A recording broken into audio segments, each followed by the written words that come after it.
I was on the outskirts of a little southern town, trying to reach my destination before the sun went down.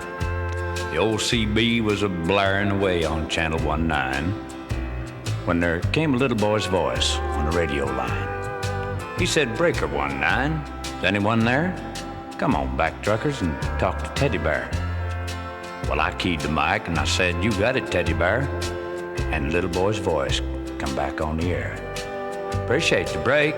Who we got on that end?" I told him my handle, and then he began.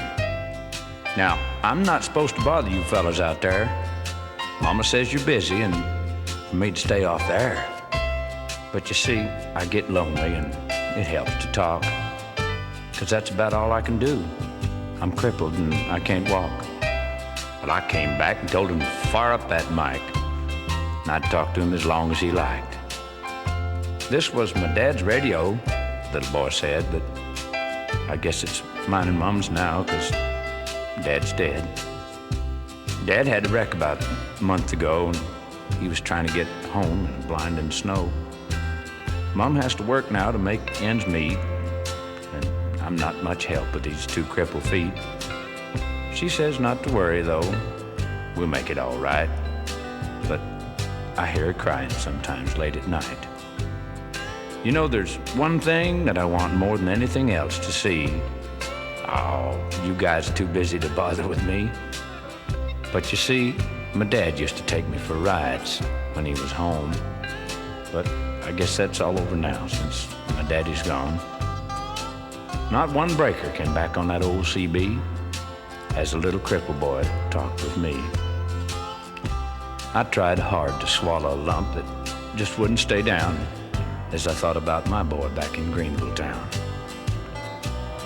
Dad was going to take Mom and me with him later on this year. Why, I remember him saying, "Someday this old truck will be yours, Teddy Bear."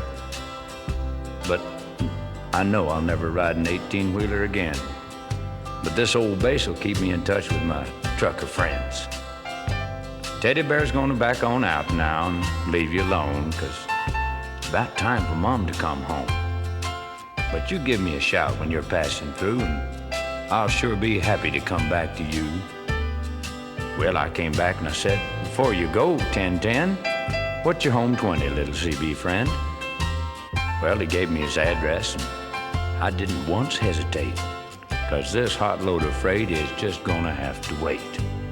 I turned that truck around on a dime and headed straight for Jackson Street, 229. Well, as I rounded the corner, I got a heck of a shock. 18-wheelers were lined up for 3 city blocks. Well, I guess every trucker for miles around had caught Teddy Bear's call, and that little crippled boy was having a ball. For as fast as one driver would carry him in, another would carry him back to his truck and they'd take off again. Well, you better believe I took my turn of riding Teddy Bear, and then I carried him back in and put him down in his chair.